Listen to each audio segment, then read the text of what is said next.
knocking on the door of the world literally running out of oil. And then on top of that, even, we have another set of problems. For example, Iran is attacking our base in Jordan, and we're on our 9th day of bombing in a row. And the scale of eliminating the drone and missile threat is much bigger than people realize, because they hide those drones everywhere. So what is the most probable next thing that you think happens? I think that question, Stephen, is the most important question in the world. What's good? What they do? This the ABN movement. Ain't broke no more. That clip y'all just saw right there was a clip of an Iran war expert going a little bit deeper into how this war will affect us and the decisions that are being made in front of our face. Let's see what this expert is talking about. Like, comment, subscribe, join the tribe. I'm that nigga.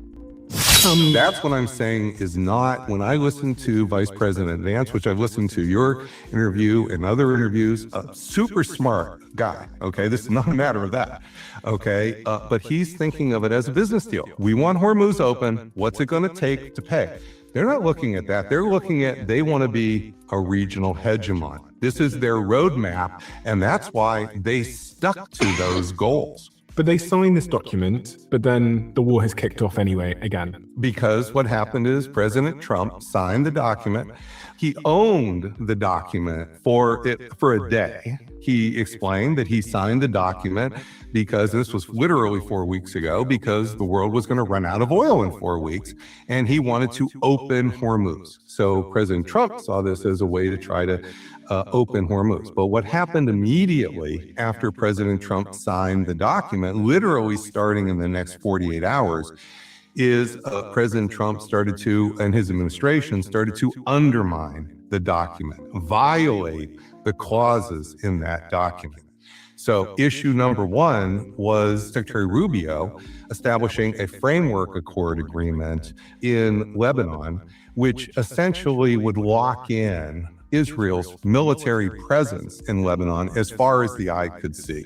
Whereas Article 1 in the document says that the United States would guarantee the territorial integrity of Lebanon, which everybody would realize would mean Israel is violating the territorial integrity of Lebanon. It's not ensuring it. So that would mean Israel can't be locked in there and still be faithful to Article 1. So the framework agreement immediately violates Article 1. The second thing that happened, and shortly after the framework accord, is President Trump started to encourage passage through the Strait of Hormuz, through the southern, there's 3 routes through the Strait of Hormuz. The central route, which used to be in existence, the main route before the war, now that's where the 80 mines are, so nobody's using the central. They're either passing through the southern avenue, which is the one close to Oman, or they're passing through the Iranian passage, which is, of course, near the coast of Iran.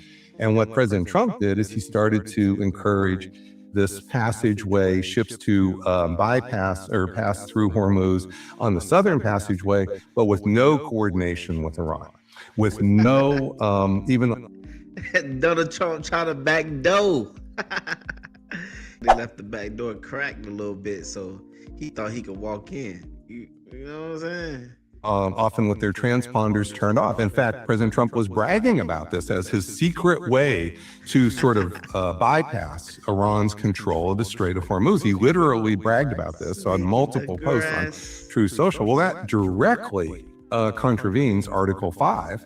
And then the third thing that happened is, if you look at, we haven't looked at Article 11, but if we look at Article 11, you would see that Iran was due to have some of its frozen assets, some of its assets that were seized by the United States and have been held for decades, unfrozen.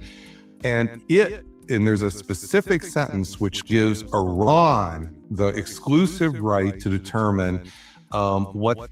So basically, Donald Trump had tried to do it behind their backs and still tried to sign an agreement in front of their face. Snake in the grass. It's crazy. Hey, Donald Trump's a snake, man. I ain't gonna lie. It's going to happen with that money. And what President Trump said is they can have their money, but only if they give it to the farmers, the U.S. farmers, and buy American grain. That's the third violation of the MOU. So what happened here, Stephen, is President Trump owned the MOU. And was faithful to it for at least a day, maybe two. And this represented a strategic defeat for the United States. And he even explained why he accepted that strategic defeat very clearly and forthrightly. I call that owning the loss. He owned the loss for about a day or two.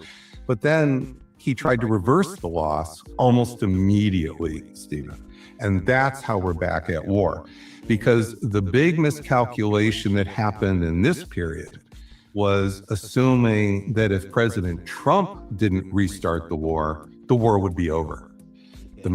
Who started the war? Who started to shoot the ships in the Strait of Hormuz? It was the Iranians. Okay. Why did they do that?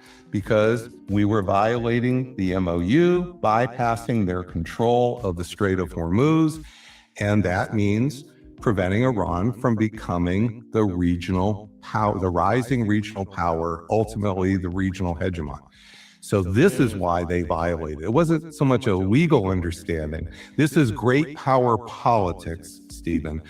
Iran wants to be the dominant state in the region.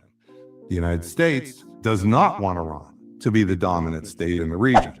Did Iran charge people to go through the Strait of Hormuz before this? No, never did. Did they control the Strait of Hormuz at all? Well, before the war started, not at all. Before February 28, Iran did not control the Strait of Hormuz. What Iran did is it moved from survival to ambition.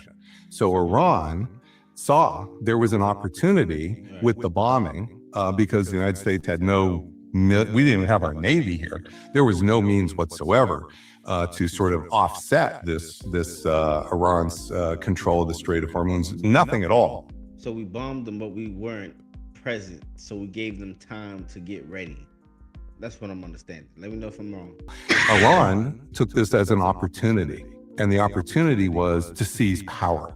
So is it fair to hypothesize that actually this war might have strengthened Iran because now it has this control over energy on a global basis that it didn't have before? Without a doubt, Stephen. I don't say this with any happiness. There's really no question at this point that Iran is stronger today than it was before the war started on February 28th. And that's because it controls the Strait of Hormuz, meaning that it can threaten at will virtually any ship that goes through the Strait of Hormuz. It's demonstrated this over and over and over again. Even when the ships turn off their transponders, they are still able to threaten ships as they go through. And every time a ship tries to run the gauntlet, they run into a drone, mine. So how is this gonna affect us? You know what I'm saying? I know I guess these world leaders are fighting for world dominance. Okay, understood. I guess I understand what they're doing. But like, what about how is this gonna affect us? That's what I want to know. They run into basically Iran's barrier, and that is Iran's power. There was a tweet that went viral this week about this. I'm going to read the tweet here. Please. It says, "I'm confused. The US has the most powerful military on earth. We bombed the hell out of Iran for 4 months. Trump says their Air Force, Navy, and nearly all of their missile capabilities are destroyed. So how is Iran still capable of hitting US bases right now?"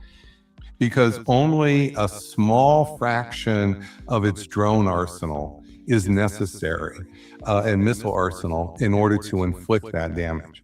Iran entered this war with thousands, we think tens of thousands of drones, ballistic missiles, anti-shipping missiles, which are lower sea-skimming cruise. Just hearing what he's saying, Iran, you know what I'm saying? That's the Middle East. So like, even them, they're developed to where they have drones and all this technology, tens and thousands and hundreds of thousands of them, and they're still not suffering. They still were able to survive because of that. The technology is advanced. Cruise missiles, and even though we have destroyed large fractions of their missiles, they have plenty left over to hit these targets because they're doing saturation attacks. They're essentially doing swarms. They're saturating our defensive capability, and the drones and missiles that get through, plenty enough to damage it to the point we can barely use it if at all. So is it mainly drones that they're using at the moment to conduct these attacks on the Strait of Hormuz and on US bases? It's been a combination. In March, it was mostly intermediate range ballistic missiles and then drones. Since about the middle of March until just quite recently, it's mostly been drones, except for Israel. When Israel's been attacked, it's been very heavily with ballistic missiles. But what you're seeing now, that's just in the last week, is you're starting to see the use of ballistic missiles. You're seeing the use of cruise missiles. These are these sea skimming missiles here, and they're being used against multiple targets. So the full arsenal.